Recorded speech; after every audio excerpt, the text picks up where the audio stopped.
Okay. Hey guys. I'm going to be talking today about this. I made this little presentation I want to share with everybody. Um, I'll wait a little bit until we all sort of get aligned here. This presentation is called From the Nifty 50 to Bitcoin. And it's a history of key investment themes over the last, really the last 50 years. But I want to put some of what I've learned in perspective, and I want to give you a little history kind of lesson. A lot of this is from memory, but some of it I wasn't around for. But so I use a lot of Grok and ChatGPT to kind of fill in the blanks. But I think this is going to be a pretty interesting little. Hey Phil, it'll be an interesting little presentation. So I think you're going to enjoy this. So let me go back to here. So okay, what are we talking here with this presentation? Okay, every decade there's a new thesis, and I think this is what I'm really telling. There's a theme to every decade, really. And why is it a decade? Well, it's not exactly a decade. In some cases, a little less. In some cases, a little bit more. But there always is a new theme, a new thesis. And I feel that the investment world falls in love with that thesis, and it becomes, the accepted wisdom of that thesis. And by the end, everybody's over invested in that thesis, and then there's a major crash shortly afterwards. And so, the general pattern is a decade or a little bit more than a decade or a little less. And then a couple years later, you have this major crash wipeout. And then you need a new thesis. You don't restart the old thesis. You move on to something new. So So let's look at, first of all, the 60s, right? And so in the 60s, we were in this world that they called the Nifty 50, and really was all about buy blue chips, buy the US blue chips. And there was 50 stocks, and it was a single investment decision. You just bought those 50 stocks, and they would lead you to nirvana. So what were the major stocks in this Nifty 50?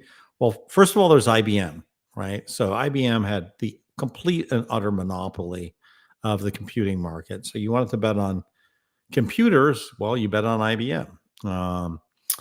The next one was Coke, right? Coke was big. America was rebuilding the world, exporting Coke. And so Coke was this clear bet on the top brand in the world, really. And the power of America to push this brand everywhere. There's also Xerox, right, which was sort of the miracle of photocopying, and it had turned into a verb, Xerox something, and that was sort of a proxy for the modern office. Everybody wanted to own Xerox.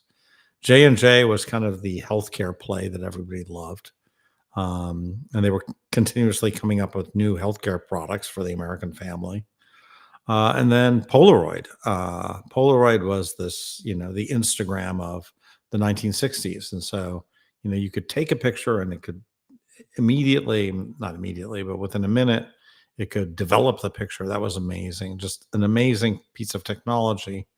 And that was the 60s. So how did it do? Well, IBM went up 3x in the 60s.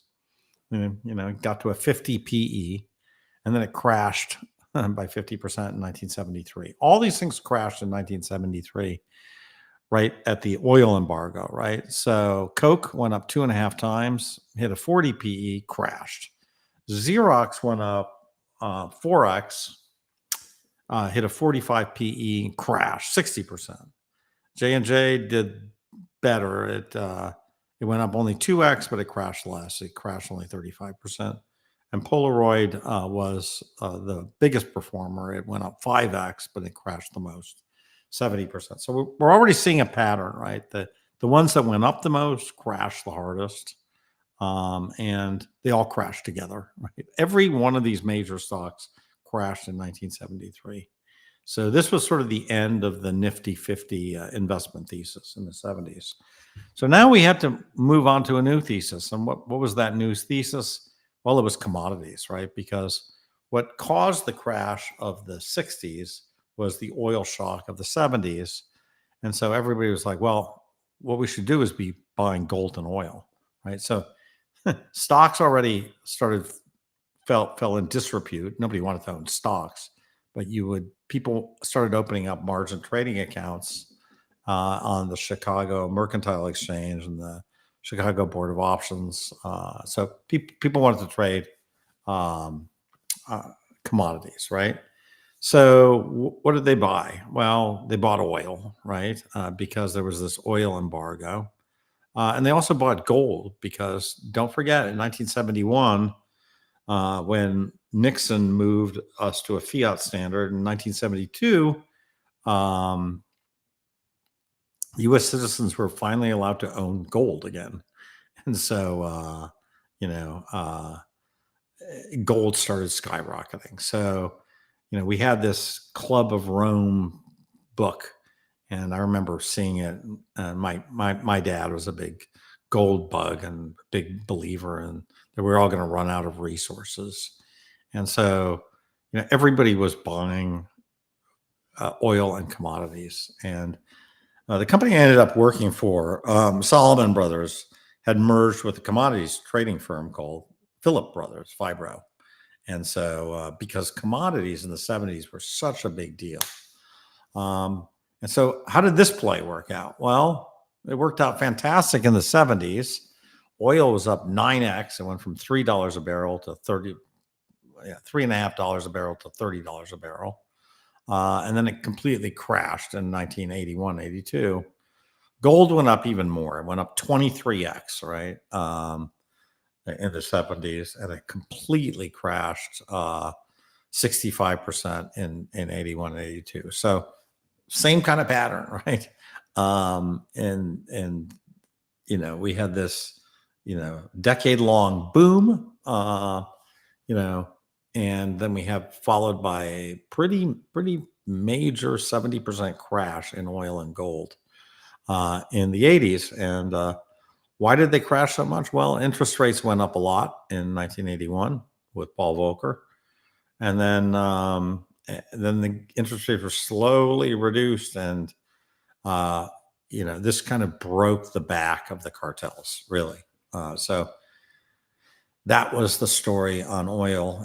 And we just had sort of hit the speculative bust that followed the speculative boom.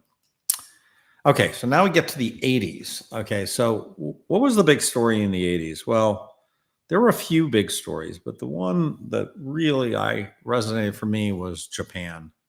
And so I think that was the really underlying story of the 80s, is that Japan could suddenly make everything better than the US. And remember, the US was sort of, people had let it, really people were bearish on the US, right? Jimmy Carter, nobody trusted him.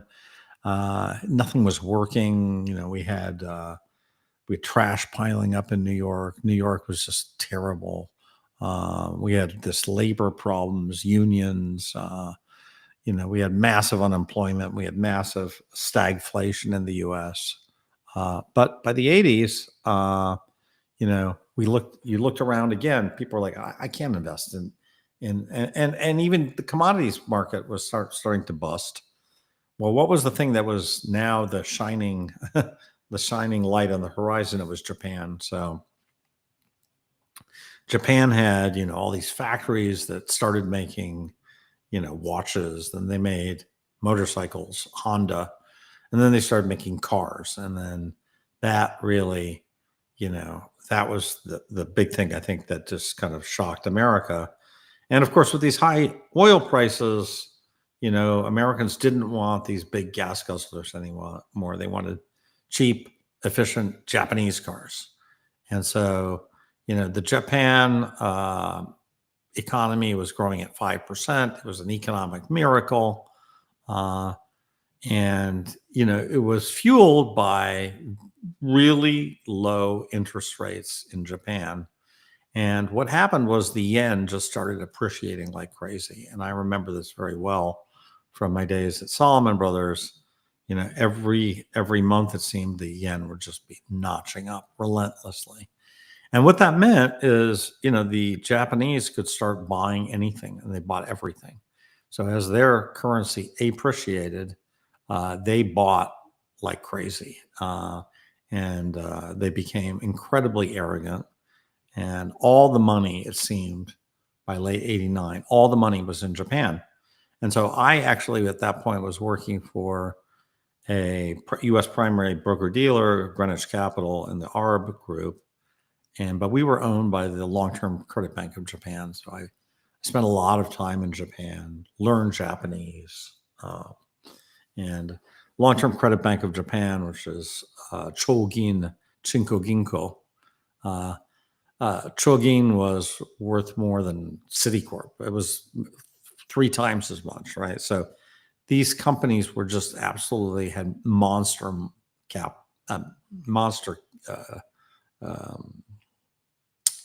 market caps. And really, it looked like the U.S. was dead and everything was Japan. So that was the 80s. And of course, how did that end?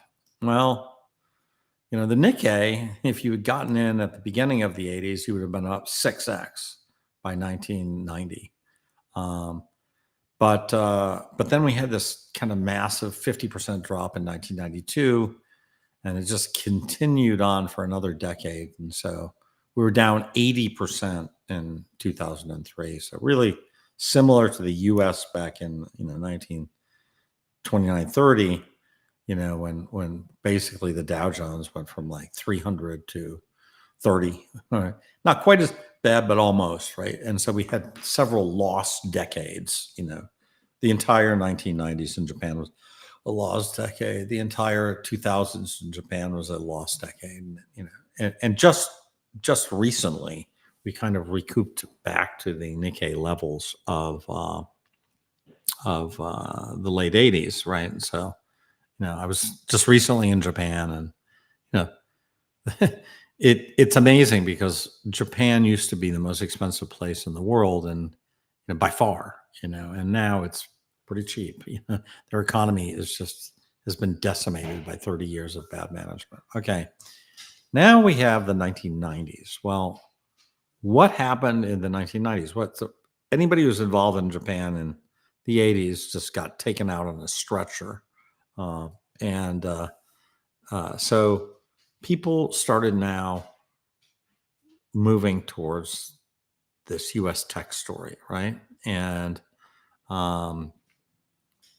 we had a bunch of stocks, but I've just picked out the top 5 from my view.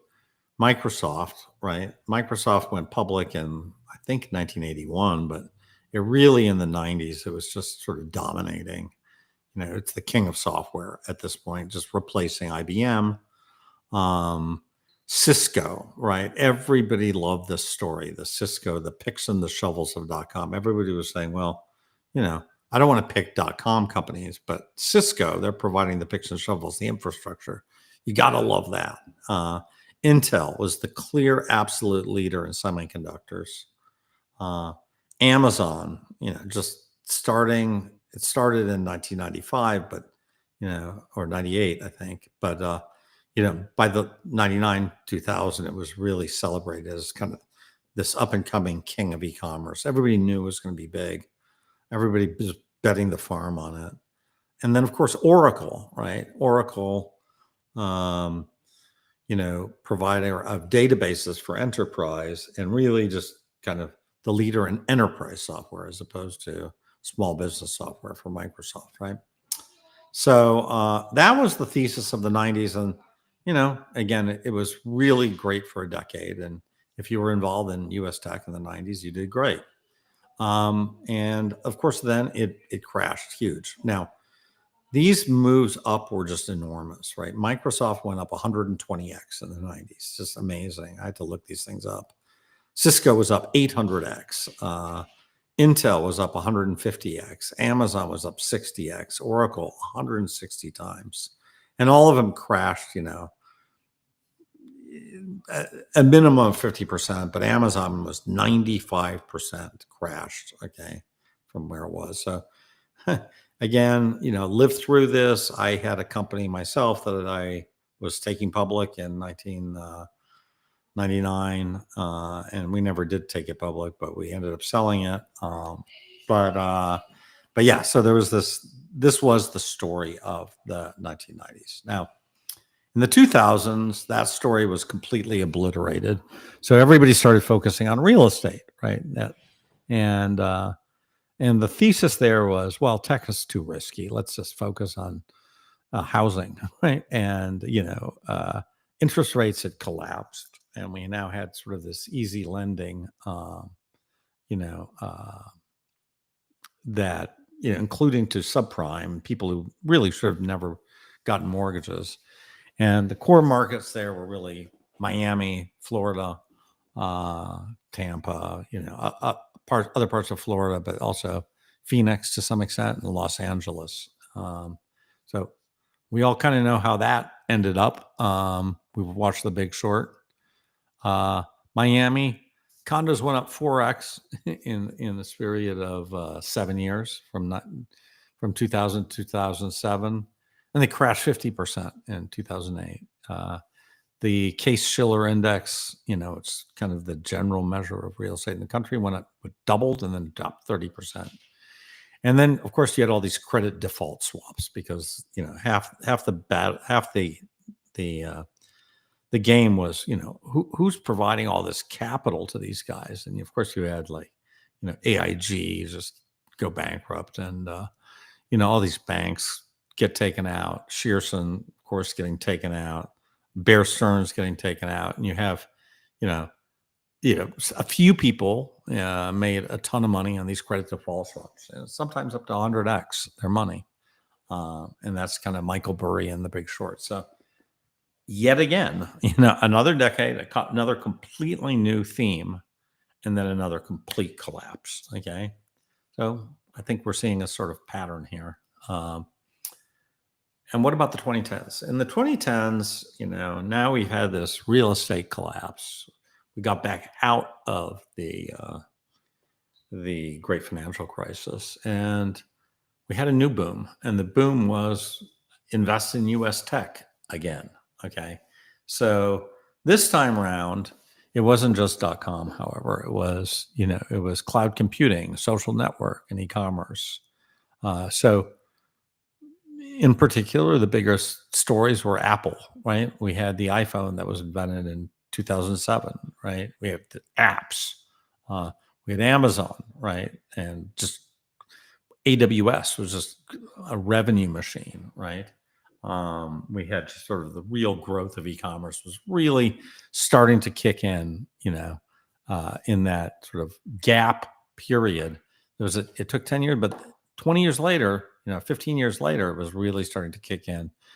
Google had turned into a complete advertising giant, and everybody was using Google all the time. It became so much more than just a search engine. Google Docs, Google Cloud, all this stuff started getting really big. Meta,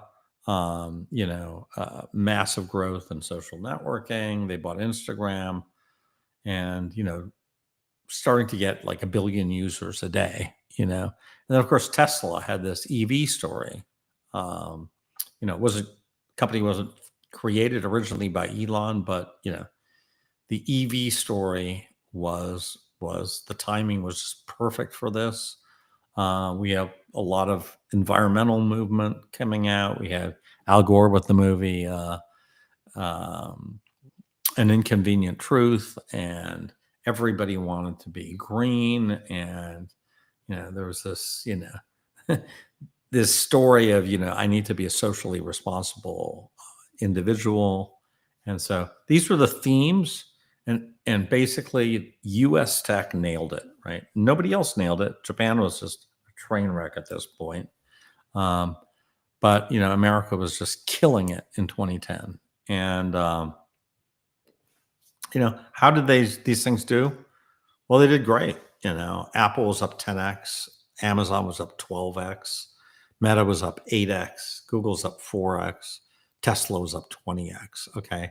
Now, again, you go back to the first tech boom, the multiples were nowhere near as big, but still like significant multiples. Anytime you can get 10x in a decade, that's an amazing decade, right? And so, everybody in this decade did phenomenal. And this has continued on, right? So it continued right on in the last, 4 years. We've still had it. So, how is this thing going to end? How is this trend going to end? Well, here's the problem right now. The problem is that all these PEs are really high now, and they're priced for perfection. And the new story is not this. A lot of these companies are now, going to get displaced by AI. They want to show themselves as being AI providers now. But Google is now second fiddle to OpenAI. Tesla is being put under fire because a lot of the people who bought Teslas initially for social, environmental reasons and stuff don't like Elon Musk. Meta has sort of been a bad actor, and a lot of people don't trust Meta. I don't trust Meta.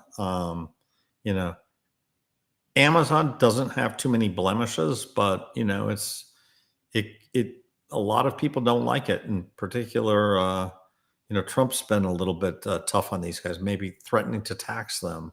Apple, again, there's now recently there's this tariff that Trump's saying you need to move your factories back to the U.S. So I don't know how this is going to end, but all these things have ended in some kind of crash, and some of them have come back. Like a lot of these companies, Apple, Amazon, were around in the first tech boom, but we haven't seen yet a crash of this.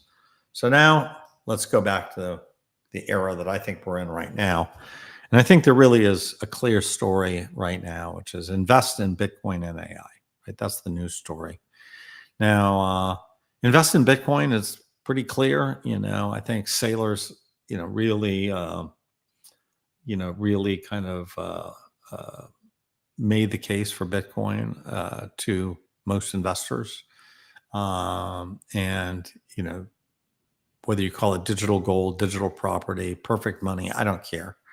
A lot of people are now buying into this digital gold.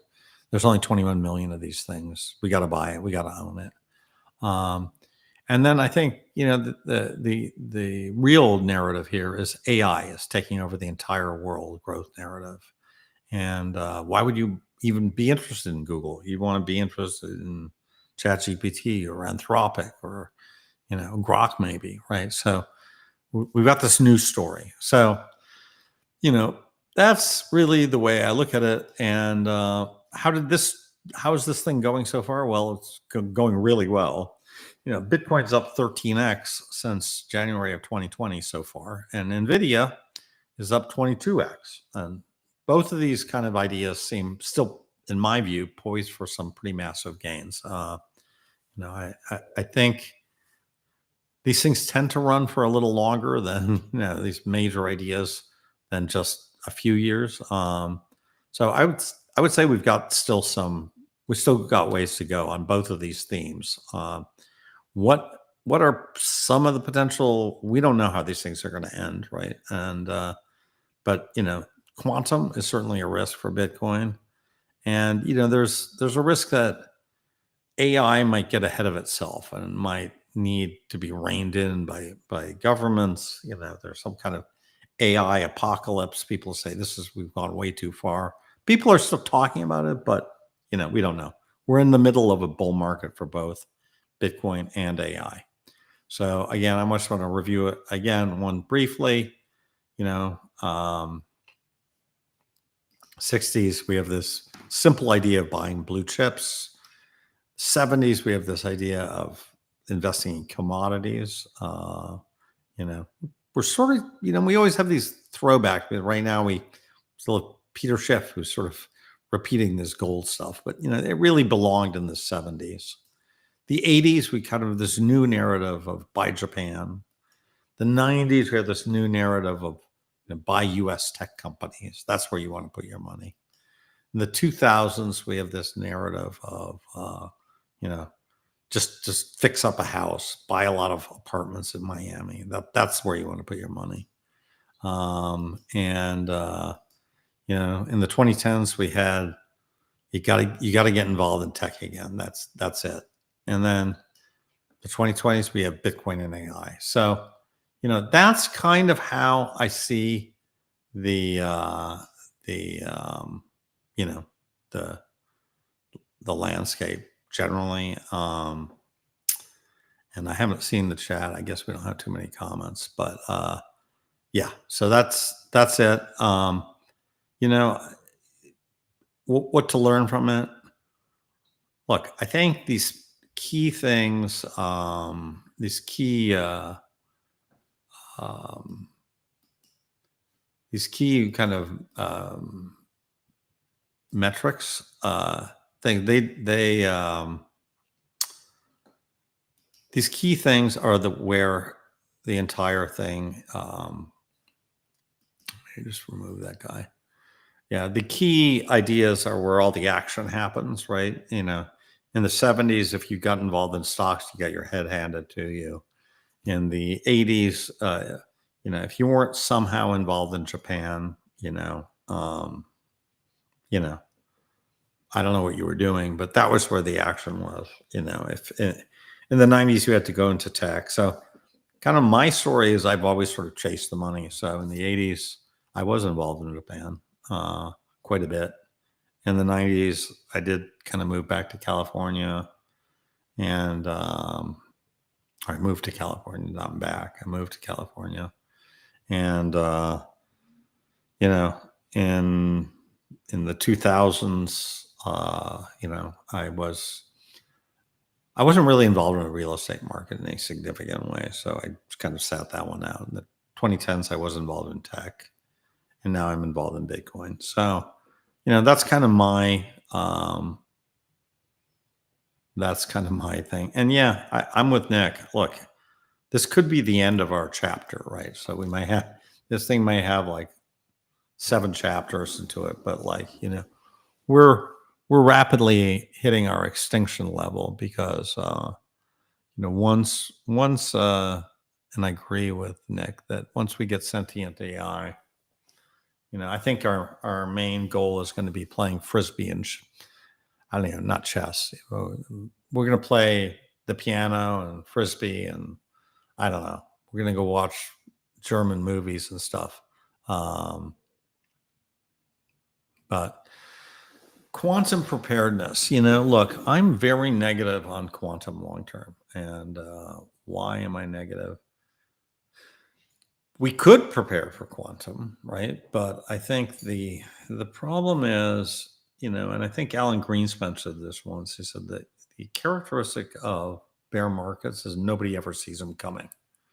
And one thing I think about Bitcoin is, listen, I've got all these Bitcoiners who follow me, and I'm a Bitcoiner. And I can tell you probably the number of people who are really scared about quantum is, 1%, 2%. It's very low, right?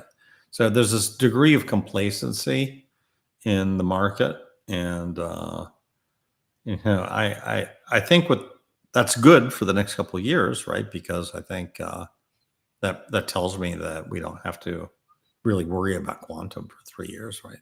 I think it's very unlikely that we have a quantum breach in the next 3 years. Let me put it that way. Maybe not even in the next 5 years, but we could have a crack, right? So we could have some major quantum discovery between now and 5 years from now. In fact, I will argue we will get some kind of quantum discovery. And, I am playing around with AI quite a bit right now. And I've started actually playing with Claude 4, which is, just amazing, right? Claude 4 is just unbelievable. And I think, I can sort of see where this is going. And, if I was working on quantum, I think AI, whatever I'm doing, quantum plus me could do. I mean, AI plus me could do much better. So I question where all these people on Twitter saying it's 10 years or 20 years out, or who knows how far out it is. We don't know. Trying to predict how far out it is trying to predict like when somebody's going to solve Fermat's last theorem. I had no idea that somebody was going to be able to solve Fermat's last theorem in my lifetime, but of course Andrew Wiles did, right? So these things are somewhat unpredictable, and quantum we don't know. But listen, I think one thing is when we get some major quantum breakthrough, and I wouldn't bet against it. We're going to have some quantum breakthroughs in the next 10 years. When we get them, it's going to send a shockwave through Bitcoin, right? Now, I hope we get some good shockwaves, and I hope that kind of gels the Bitcoin community into doing something. But I'm a little bit skeptical that if we're spending all this time trying to figure out how we deal with op return, which I view as complete non-issue, right? It doesn't matter. Everybody's like, well, it's very important not to have images, and like it isn't. It doesn't matter. Quantum matters. Taproot Wizards does not matter. Nothing in that company's doing matters one iota. So, listen, I'm going to go to a bunch of quantum.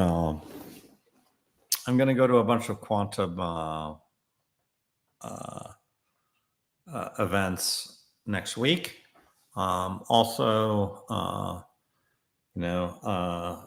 I am in touch with David Schaum, who has got some new stuff on quantum. I've had some very interesting conversations with him on this. It's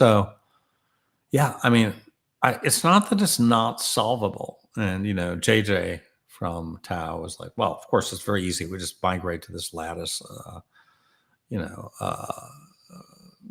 consensus mechanism. Like, it's not very easy, right? Because I think getting anything done in Bitcoin is very, very, very hard. And we've seen that really, the history of the block size wars just tells us that. And now we have this, I don't think Bitcoiners are going to come to a real agreement on this stuff. And, nobody is going to want to pick one side, especially if somebody's getting rich on that one side. So I think the superpower of Bitcoin is that it doesn't change. It's very hard to change. That is a superpower, but it's also the kryptonite of Bitcoin, because in order to fight quantum, you're going to need to have some serious change to Bitcoin. You're going to need to do a major hard fork, and you're going to make some decisions as to what happens to the coins that don't do this hard fork. And then, these are really, I think, existential questions, right? And if we go a hard fork, let's say in the next 3 years, right, which I think is very unlikely, right? And that there's, let's call it Q Bitcoin coming, and then there's old Bitcoin Classic, right? Now, I don't think a lot of people are going to put a lot of value on Q Bitcoin right now. They're going to put a lot of value on Bitcoin Classic, right? And then there's going to be all these different flavors of Q Bitcoin 1, 2, 3, 4, 5, 6, 7, whatever, right? I just don't think we're going to get consensus as to what is the solution for quantum. I don't see that happening, right? So, unfortunately, what I think is probably going to end up happening is we're not going to get consensus. We're going to walk right up into this problem, and I don't know when this problem is going to really hit us, but we're going to realize that we're screwed. And then, you could sort of say, well, my Bitcoin is not going to be affected. My Bitcoin is on, an unspent address, SegWit, and they'll never be able to get but if they can get Satoshi's Bitcoin, and they can get, who knows, Michael Saylor's Bitcoin, right? It doesn't matter if they don't get mine. The the trust of the Bitcoin network will just get obliterated, right? And I see that as it's going to be very hard to recover from that. And possibly the only way to recover is complete new chain, right? But then it's sort of like if you have to restart Bitcoin, right? Let's restart it from scratch, like new Genesis block. I think there's just going to be, I don't know. We don't have the origin story anymore. None of the. So it's just, this might be the end. And look, everything in life ends. That's just life. And maybe Bitcoin is not going to live 100 years or 1,000 years, like Michael Saylor says. Maybe Michael Saylor's wrong about that. I don't know. There will be quantum experts at the conference. I'm going to Enduro's luncheon. I'm going to meet with Enduro. They're pretty much the experts right now, so I'm meeting with them. But what I also want to do is Ben and I, we actually want to go to a quantum lab on the other side, because there's groups of people that are trying to hack this stuff, and they have quantum computers. So one of the things I'm going to try to do is I'm going to try to get in and talk to the people trying to hack Bitcoin. I want to talk to these quantum hackers, and I want to sit with them. I'm going to talk to them. I'm going to say, how are you approaching this? And when do you think you can do this? And what are the obstacles? And how give me your best case for cracking, the elliptical curve, right? You tell me, and, I just want to take my rose-colored glasses off, and we'll see. So again, I don't think it's going to reflect in the price of Bitcoin anytime now. But I think this may be just Fred, being a little bit long-term paranoid. And, we all may have sold our Bitcoin by then, right? Like Bitcoin goes to 1 million. Yeah, I may still have a third of my Bitcoin, but I'm probably not have half of it, and it sort of won't matter. Like even if it does happen and it goes down 90%, it won't matter to me. So, I kind of joked. I said, remember to take your profits before your the extinction event. And so, listen, I'm going to need to find out more about this. One thing I'm completely convinced of is most of the people in Bitcoin who are yakking about this quantum stuff do not know what they're talking about. I really don't think they do. And, I'm not claiming that I do, but at least I think I'm able to recognize that I don't know. Okay. So let's see. I'll give you my update over the next year. I'll let you know if I come to any other conclusion. I'm just saying, I'm just playing out kind of right now the what ifs. What if we get a real quantum throw? What if we get Q Day? And then the question is, will we even know? Will the revolution be televised? As Gil Scott Heron said. He said the revolution will not be televised, and that's it. So I'm going to leave it at that. I just wanted to kind of go through this history of these investment themes. I really do think that the investment theme for this decade of Bitcoin and AI, I think that's where we are right now. I wouldn't invest in anything else. I wouldn't go gold. I wouldn't go value stocks. I wouldn't go emerging markets. I would just stick with the leaders. To me, the leaders are Bitcoin and Nvidia. That's the leaders. I got a little bit of Nvidia, I got a little bit of Amazon. I got some Amazon. I got some Apple now. So I got some stocks, but overall my majority of my net worth is in Bitcoin. So, and I'll see where Bitcoin goes this year. I may take some off the table. I'm not religious about this stuff. But I'll always have half my Bitcoin. when I say I'll have half of my network in Bitcoin, doesn't mean I'll have half the Bitcoin that I currently own, right? That's a different, those two are not the same thing, right? I don't care how much Bitcoin I have. I care how much does it buy me, right? So if Bitcoin's at 1 million, I mean, Bitcoin at 1 million, yeah, you got 20 Bitcoin, you're okay, right? You know, you know, Bitcoin at 100K, well, 20 Bitcoin, that's not really going to get you very much. You know what I mean? So I think it all depends on what it is relative to the cost of living. I don't expect the cost of living to completely change dramatically in this decade. I think we'll have some inflation, but I don't think we're going to have German hyperinflation in this, you know, in this Bitcoin core developers. Well, you know, one of the guys I think, you know, I'm gonna meet with is, you know, who is Jameson Lopp, you know, in Vegas. So I think he's, in my view, is one of the more knowledgeable people in this area. I'm not so completely sure that the Bitcoin core developers understand the quantum risk. That's my opinion. Um, I just don't think so, right? I think they're focused on the minutia of like Taproot. You know, Taproot provided almost no value to the world, almost nothing, right? We had all this, yeah, Schnorr signatures. It doesn't matter. Have you used a Schnorr signature recently? I haven't, you know. So, you know, listen, Taproot was, you know, joked on by Udi as like been the most complete useless upgrade ever.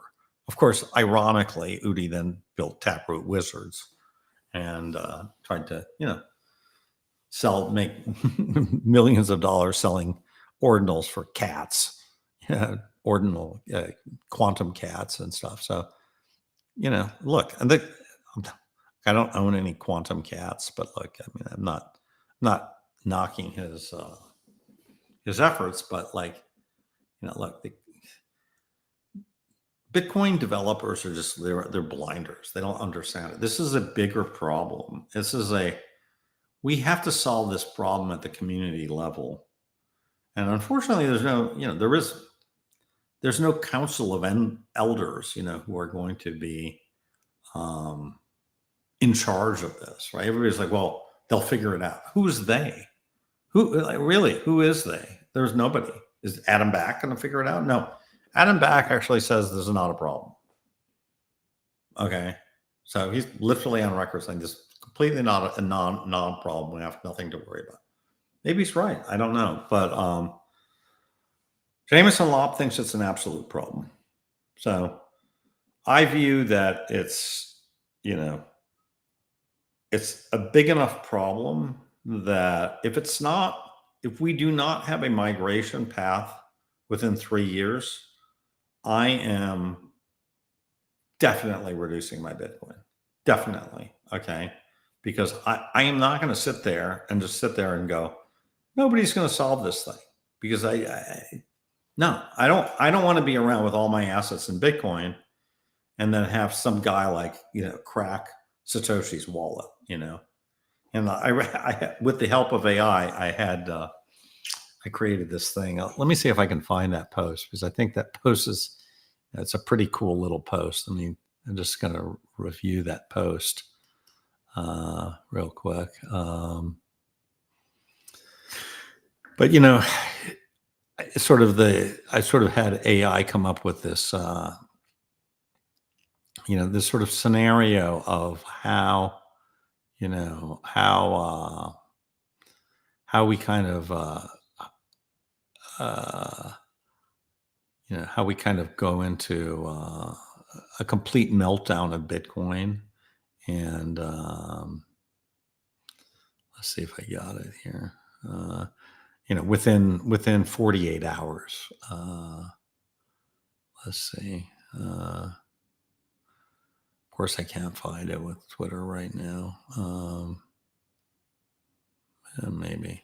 well, anyways, you can find it on my feed somewhere, but basically, it's, oh, here we go. Okay, this is the final run. Okay, now I got to look at here. Let me just 1 second share this tab instead. Let's see. Let me see here. Let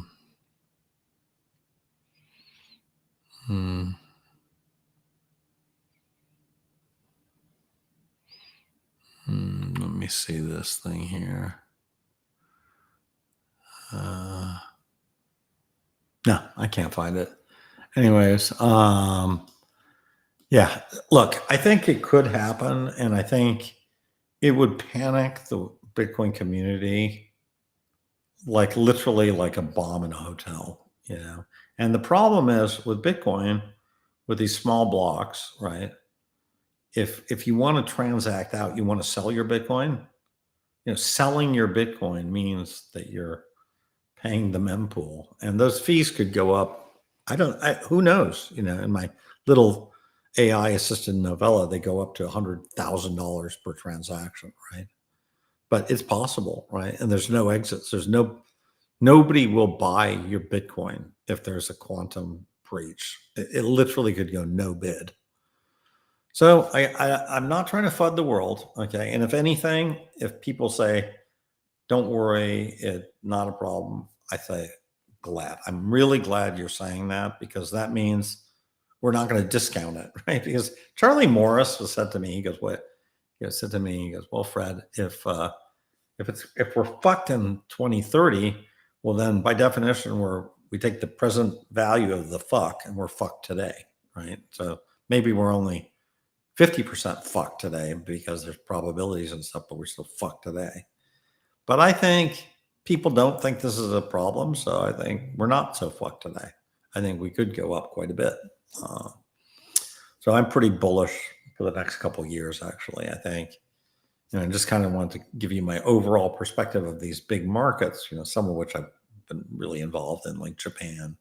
I was there on the floor of the Nomura Stock Exchange in 1990 when, it was literally the top day of the Nikkei.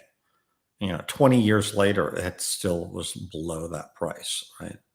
The NASDAQ took 15 years to get back to its, NASDAQ topped out at 5,000 in 2000, right? And it finally got back there in 2015, the NASDAQ index. Like Cisco still hasn't recovered to its earlier days, So a lot of these themes, they crash and it's some other theme that comes and builds it up, right? So, Polaroid dead, Xerox dead, right? Gold's still alive, right? But had this really bearish period in the 80s, right? Where it's a really tough thing to buy gold. I bought some gold, watched it go down a little bit. And I bought gold at like 250, 300 an ounce. I still have it, right? Still have these bars of gold. And, which I do not keep at home, by the way. So don't think about wrench attacking me. But I have these bars of gold, and, you get kilogram bars of gold. They're worth a Bitcoin right now, right? They're worth just over a Bitcoin. And I bought them at $300, right? $250. So they're up 10x, over 3 decades, right? But for a period, they were not up, right? And they really did well when we had the GLD thing. Went up, went down, finally climbing back, and finally we're getting to 3,000. So, the fact that we crashed doesn't mean we're going to crash for good. Tech stocks crashed in 2000. Tech stocks were completely back in 2010. Bitcoin could crash in 2030. It could, right? And it could completely come back in 2040, right? It may not be Bitcoin, it may be cryptocurrency, right? So the last thing I'll say is I do think that, the the risk of quantum to crypto is a lot less than the risk of quantum to Bitcoin, ironically. And why do I say that? Well, the problem is, let's say Solana needed to upgrade to a quantum proof. Not really a problem. You call the different validators. You say, we're going to run this new quantum. We're going to run this new quantum thing. Everybody will agree. It's very centralized, and it'll just get upgraded. And now we'll have Q Solana. No problem at all. And Phantom Wallet and Soulflare and Backpack and all these things. They'll just upgrade, and now we'll have a complete quantum resistant chain. Not a problem. The problem I see specifically for Bitcoin is it's so decentralized that we're not going to get consensus on this stuff.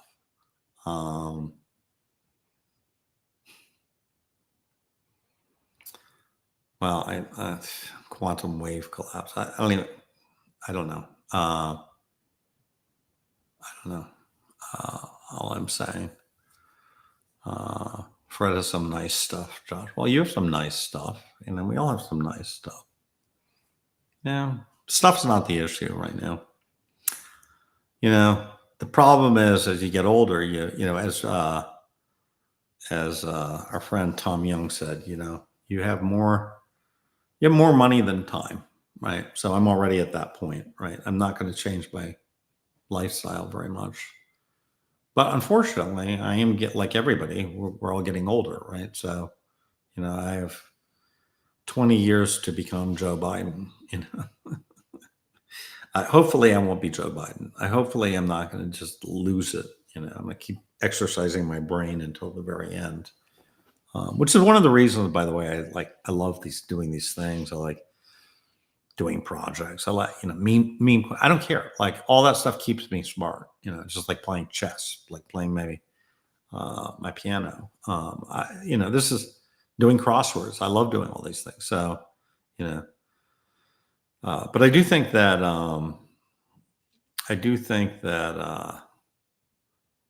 BlackRock and friends will take the opportunity. It would be good if BlackRock and Saylor, if I was Saylor, and maybe if he's ever listening or somebody can tell him that talks to him, it would be really smart if they set up some kind of institute to start looking at alternatives and really hiring a ton of people. Because, literally, I'm sitting there going, literally going to maybe pay some of these people myself, and I'm, several orders of magnitude less rich than Mr. Saylor. And, I'm looking at it going, I'll probably pay Hunter Beast to write a BIP or something. You know what I mean? Like, I don't care. Like, but it's what we need to get, and I know this doesn't feel very Bitcoin-y because what we are all used to is like everybody is just sitting there and hodling and yakking on Twitter and everything else. But we kind of need some really smart people to come up with a very well thought out plan of migration. And, that plan, by the way, might involve bigger blocks. Yeah. Newsflash, right? And that's where I agree with Jameson because, if we had blocks that were 10 times as big, the migration would take 10 times as less time, right? The problem we have now is you can only do 200 million transactions on Bitcoin in a year. And, moving all your Bitcoin to quantum resistant Bitcoin may take more than a year. I mean, honestly, it may take 2 years, right, to do it. And in that process, Bitcoin will become super unusable because the mempool prices are so it may be like, forget the block size wars. This is not about putting ordinals, putting more images in blockchain. This is about ensuring that we survive quantum, right? That's that simple, right? So, I don't know, like we should have nonprofit funded quantum researcher, not people trying to promote their own token, right? Because that's not really going to help either. But we should have like the Blockchain Quantum Research Institute, BQRI, right? And BQRI should have $100 million a year budget, paid for by BlackRock, Saylor, Tim Draper, Block One, all these guys, right? And they should just fund this thing, Saylor should pay $10 million a year personally, and MicroStrategy should pay this just to get this thing, and hopefully never use it, right? Hopefully never use it, but come to a consensus that this is what we should do, right? But we're so not there right now. And if I can make any kind of statement, that's what I would say. It's like, we absolutely need to be there. I was talking with a friend today, and he's like, look, Fred, there are groups of people who their express purpose in life is to hack Bitcoin. And I'm not talking about like criminals, or, gangsters. No, I'm talking about, this is like, if you crack this, it's sort of like solving Fermat's last theorem, right? This will get you the Nobel Prize, right? So, people will view this as the glory thing, so they can crack this and get the glory of having cracked Bitcoin. So that's quite a challenge. If I was 20 years old, maybe I'd join one of these kind of places. You crack it, you make a ton of money, and you're the person who cracked Bitcoin. How great is that? You haven't violated any laws. So anyways, that's the thing. And so, look, I do think this may work a little much against Bitcoin and towards other chains. And again, like I don't want to rant on Solana, because Solana may not be the winner, right? It may be, Solana may fail and it just, it get jammed up and it can't handle the volume. I don't know. But I do know that those kind of centralized, less decentralized chains have a better shot at beating quantum. So I hope you guys have a good Saturday. I've enjoyed this. And we'll talk to you guys soon. And Josh,